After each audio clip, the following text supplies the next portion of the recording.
Okay, good morning everybody, or good afternoon.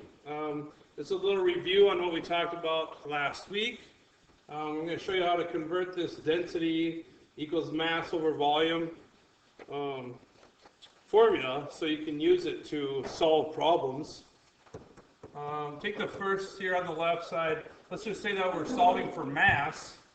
Well, if you want to solve for mass here, you're going to hit that by itself on one side of the equation. So what you have to do for that is multiply both sides by v. And you should know by now that v would cancel out, just like on our factor labeling. And so the formula for mass is volume times density. Okay? If you look over here on the other side, let's say that we want to solve for v. Now there's a number of ways you can do this. What I do is I always, when I'm solving for something in the denominator, I get it out of the denominator first. So I will start out the same way that I did that last problem. My second line of algebra looks like this then. And you can see that we again canceled out v on this side. But now we're solving for v, so we're going to have to get v alone. So you have to divide both sides by v. And so then our final formula here would be, we have to divide both sides by d to get v alone. Divide both sides by d. You can see d cancels out here. And so our final formula is volume then equals mass over density. Okay, I guess there's another way that we kind of show it to make the algebra a little faster, although I suggested to do it the way that I just said, and that's using the magic triangle, or some people call it the magic circle. Depends on what you draw, I guess. Okay, so how that works is, this is your relationship. Okay, and then let's just say that you're going for density. So your unknown is density. So you want to go, I don't know what density is. I'm going to try to find out the relationship. So what you do with this triangle then is you cover that d up because you don't have it. And then what you're left with is the orientation of the other variables. And the orientation is the mass over the volume. So your formula then becomes density equals mass per volume. Okay. So let's look with the same triangle to figure out our other formula. Let's say that we're looking for volume. Okay, so this time we don't know what volume is. So you put that down, saying, hey, I'm trying to solve for volume, so it's unknown. Well, then you cover that up because you know you don't have it, and then you look at the rest of the relationship, and it's mass per density. So there's your formula for volume. Okay. I bet you can figure out what we're going to do next here. And that would be solving for mass. Okay, so now I'm looking for mass. Okay, so I'll write my formula here.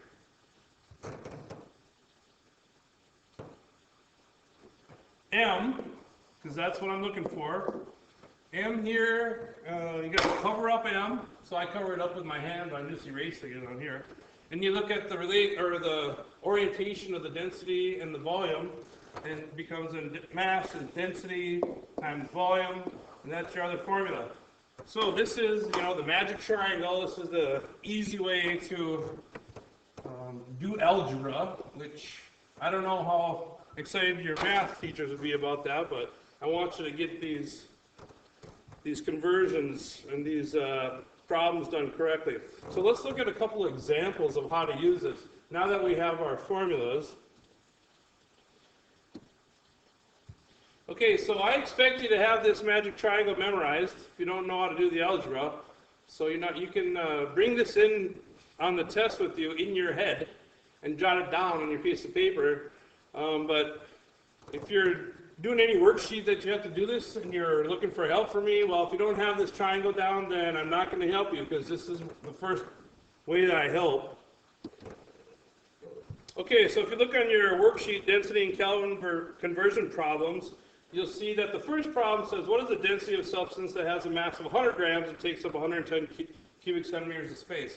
So I've kind of modified that because I'm not going to give away all the answers, but we're looking for density. So the first thing you want to do is write your formula. Okay, so density equals, cover up your D over here. Oh, we have mass and volume in this relationship, mass per volume. Okay, and so then you just plug in the numbers. So it's 200 grams per 500 or 50 grams per centimeters cubed. Okay. And so now you can see that we have our numbers incorrectly. So then you just take out your calculator and you plug in your numbers. So I got 200 divided by 50, and my answer is 4. Okay, so my answer is 4 grams per gram cubic centimeters. Okay, so that's an example for you. It's really, we call this just plug and chug, where the formulas are already set up for you and ready to go. Okay, so let's look at the same density and Kelvin conversion problems worksheet. If we go down to number 3, it says calculate the mass of 1 cubic centimeter of oxygen. Okay, so we're going to just fill in our table here. Density, we are not sure what the density is, are we?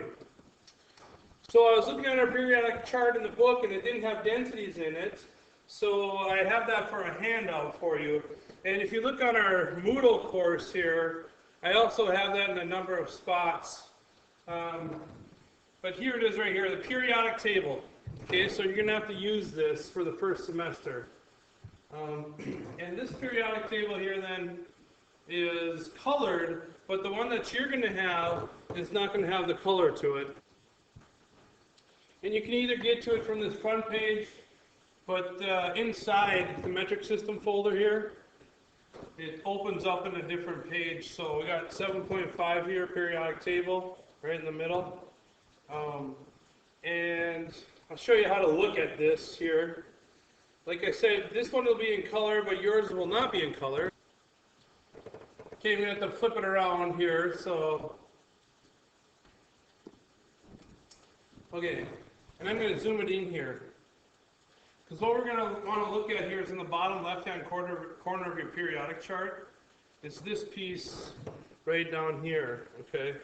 So if you look right down here, this is the key to what all these numbers are. So you have all these boxes with all these different elements, and the one that we're looking at today is density, okay? So notice the label for the density on this is grams per cubic centimeter, okay? Grams per cubic centimeter. And then it shows that it's pointing to this number right here. So zinc has a density of 7.13 grams per cubic centimeter. You know, if I asked you about the density for cesium, well, you look for the number, and here it is, 1.87 grams per cubic centimeter. The density for tungsten, that's 19.3 grams per cubic centimeter. And that's the way you read your periodic table. Okay, so, well, we're not looking for density of zinc or tungsten. What we're actually looking for today is oxygen. So if we take and find oxygen on our chart, and you'll become very familiar with this chart, so you better start looking it over now. Oh, there it is. Got oxygen right here. And the density for oxygen is 1.429 grams per cubic centimeter. 1.429. So you're going to have to go back over to our work and put that in 1.429 grams per cubic centimeter, okay? So that's the one unknown that you didn't have. And it says calculate the mass of 1 cubic centimeter of oxygen. So 1 cubic centimeter would be the volume, but I'm not going to do that problem for you. So let's just say 20 cubic centimeters of oxygen, and it wants to know the mass. Okay, so we're looking for mass. So what you do then, we use your formula again, just like that, and we cancel out our mass, and we see the orientation is density times volume. So in this case, mass is equal to 1.429 grams per cubic centimeter times 20 cubic centimeters. Okay, so our mass in this case then is, take up our calculator here, and we have 1.429 times 20 equals 28.58. So we have 28.58 grams of oxygen. Okay, so that's how you do that. Okay, we'll do another practice here. It says calculate the, number 4 on the worksheet says calculate the volume of pure gold that has a mass of 2.98 grams. So I'm going to put in, of course, a different mass here. Let's just say it's 7 grams. Okay, so we have to figure out the density of gold. So we go back to our chart, and gold is AU, okay? So you can, you're going to have to look around on this chart. That's part of what you need to do is come familiar with it. Here's gold right here. You can see it says gold. And it says that the density of gold is 19.3. Okay, so we'll go back to our assignment here, and we'll put in our density. Gold has 19.3 grams for every cubic centimeter. Keeping in mind a cubic centimeter is a little bit smaller than a dice, or one die. And we're trying to figure out the volume here. Okay, so we're looking for volume, like we said. Volume equals, so we go over our magic triangle, cover up volume, and we see we have mass over density.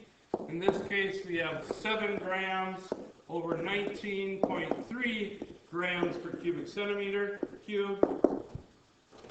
And you pull up your calculator, and 7 divided by 19.3 then is equal to 0.3627. Okay? So 0.3627